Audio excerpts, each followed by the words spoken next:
Saya, Jelita Hutasoid, Guru Biologi SMA Santo Kristoforus II Jakarta, mahasiswi PPG dalam jabatan 2022 LPTK Universitas Negeri Medan. Selamat datang di kota DKI Jakarta. Di sini tempat saya belajar dan di sini tempat saya mengajar. Pada pembelajaran kali ini saya akan menggunakan model problem based learning, yaitu model pembelajaran yang menggunakan masalah nyata untuk memicu pembelajaran sebagai langkah awal dalam mengumpulkan dan mengintegrasikan pengetahuan. Selamat pagi semuanya. Apa kabar hari ini? Sehat semua? Tuhan kalau sehat semua ya. Ketua kelas mana? Oke. Kelas kita hari ini hadir semua? Oke, baik, hadir semua ya. Baik, sebelum kita melanjutkan aktivitas kita hari ini, kita akan awali dengan doa untuk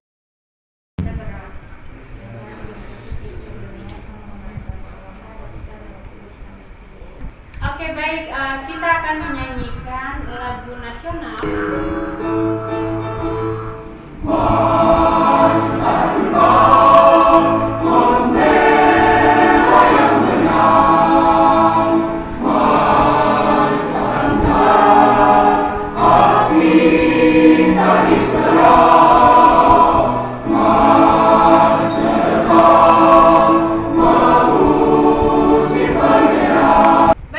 Silakan duduk semuanya.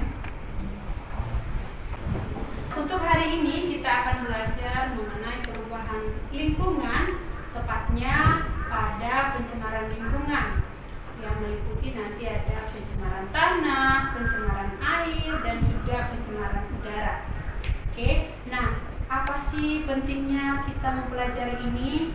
Ibu akan menyampaikannya setelah kita pretest terlebih dahulu. Supaya ibu nanti melihat kemampuan awal kalian ya.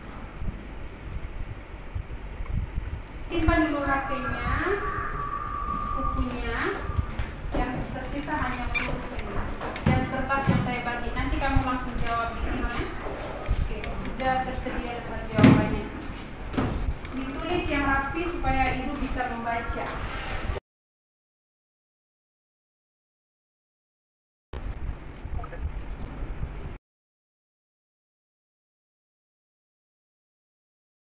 Baik, hari ini kita akan belajar melalui kelompok nanti ya. Jadi ada diskusi kelompok. Jadi kelompoknya 4 orang. Kelompok pertama di sini, kemudian kelompok kedua, kelompok ketiga di sana, dan kelompok keempat ya di sana. Sebelumnya Ibu akan buat dulu ice breaking supaya ada penyegaran otak ya, untuk menyeimbangkan otak kanan dengan otak kirinya ya. Karena kita habis pretest, jadi supaya segar lagi, coba kita sama-sama melakukan ice breaking. Dilihat ke depan, kemudian kita aplikasikan. Untuk itu mari semuanya berdiri.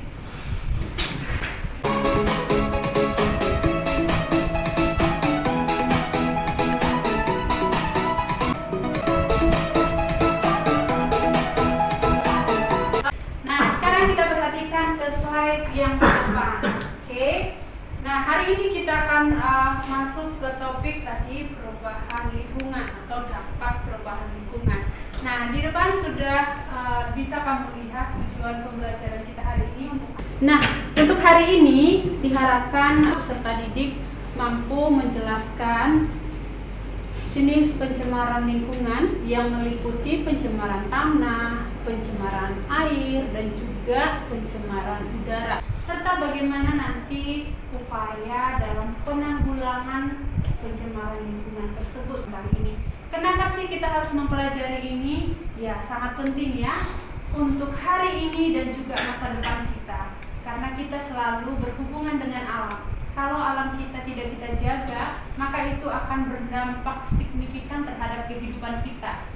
Nah, maka itu perlu kita pelajari di sekolah, supaya kita nanti bisa aplikasikan dalam kehidupan sehari-hari, mulai dari rumah, lingkungan sekolah, bahkan di masyarakat. Nah, untuk itu coba kita perhatikan sama-sama video ini, lalu melalui cuplikan video itu nanti akan ada pertanyaan. Jadi pertanyaannya dibaca, lalu direnungkan kira-kira apa nanti jawabannya.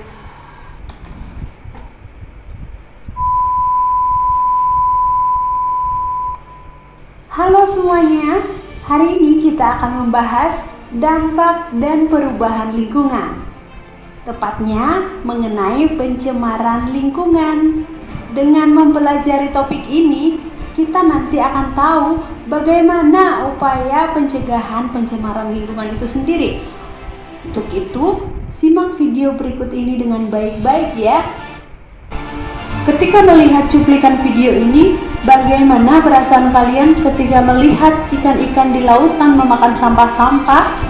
Dan bagaimana pula perasaan kita ketika melihat hewan-hewan di hutan sudah hampir punah atau bahkan ada yang punah efek pembakaran hutan dan juga penebangan hutan secara bebas. Badan Nasional Penanggulangan Bencana atau BNPB memperkirakan hingga 18 Juli mendatang, sebanyak 18 kecamatan di wilayah Provinsi DKI Jakarta rawan mengalami banjir. Berdasarkan siaran pers BNPB di Jakarta pada Sabtu 17 Juli 2022, studi Inaris memperlihatkan sebanyak 10 kecamatan di Jakarta Selatan dan Jakarta Timur, serta 8 kecamatan di Jakarta Barat memiliki kemungkinan mengalami banjir sedang hingga tinggi. Oke, siapa yang bisa menjawab kira-kira? Yang bisa menjawab, angkat tangan, sebutkan namanya. Saya Hatri, karena DKI Jakarta itu tempatnya rendah sehingga air dari kota-kota yang tinggi mengalir ke Jakarta, terus saluran-saluran air Jakarta itu biasanya kotor disebabkan banyak pemukiman di sekitar lingkungan saluran air, sehingga mereka membuang sampahnya di saluran air itu. Oke, tepuk tangan untuk Hatli.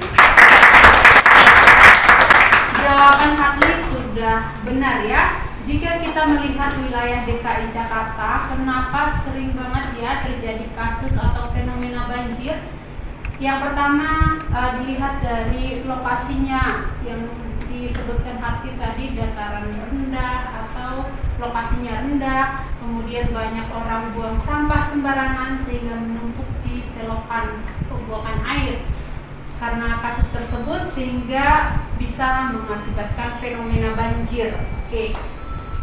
Kemudian yang kedua, seperti apa sih usaha yang bisa kita lakukan untuk mengatasi kasus atau fenomena banjir yang terjadi di DKI ini? Siapa yang bisa jawab? Oke, silakan. Sebutkan namanya soalnya kencangnya. Saya adalah usaha yang dapat kita lakukan itu adalah melakukan reboisasi setelah penambangan pohon, lalu membuat drainase vertikal dan alat pembalut selokan yang membersihkannya supaya tidak tersumbat air. Oke, betul jawaban Kayla. Silakan tepuk tangan untuk Kayla. Hal yang bisa kita lakukan adalah membuat resapan air sehingga air hujan mungkin dapat menyerap dan tidak menyebabkan banjir. Selain itu, selokan juga bisa dikasih penyaring sehingga sampah yang tersumbat dapat tersaring dan air dapat mengalir dengan baik. Oke, bagus. Tepuk tangan buat Glenn. Ya. Jadi, benar ya, bisa membuat resapan air, kemudian tadi disebutkan Galen dengan membuat saringan di selokan air supaya nanti kalau ada sampah dia tersaring ya, jadi nggak numpuk begitu aja. Jadi kalau disaring dia nanti bisa diangkut. Nah, selain dari itu yang bisa kita lakukan adalah mulai dari diri sendiri, yaitu buanglah sampah pada tempatnya. Karena secara umum yang menyebabkan banjirnya adalah sampah. Banyak orang yang belum menyadari bahwa ketika membuang satu sampah itu bisa nanti mengakibatkan penumpukan sampah. Karena berapa penduduk di DKI Jakarta? Banyak kan? Jadi satu aja kita buang, semuanya kita membuang, itu sudah pasti banyak nanti yang akan tertumpuk. Maka dari itu langkah pertama harus kita buang sampah pada tempatnya. Kita akan melakukan pembagian kelompok. Nah, seperti yang sudah Ibu buat kelompok sebelumnya, oke, silakan menghadap ke kelompoknya masing-masing ya. Oke, Ibu akan membagikan berupa LKPD di sini pada kelompok kalian ya. Oke, silakan kelompok 1. Ada ke belakang. Selain dijawab di dalam kertas LKPD, nanti kalian membuat di PowerPoint juga supaya besok presentasinya bisa dilihat oleh semua temannya ya. Yes. Jadi silakan dicari jawabannya bersama teman kelompoknya. Untuk kelompok 1, kelompok kamu kerjanya ini. yes. Untuk ini nggak usah. Jadi akan membedakan di sini. Ini umum. Bisa jawabannya di sini. Di sini nanti di sini. Ini terakhir ya.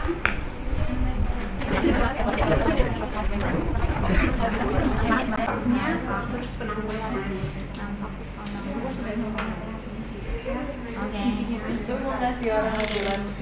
Harus bisa dengan kata-kata sendiri tapi tidak menghilangkan.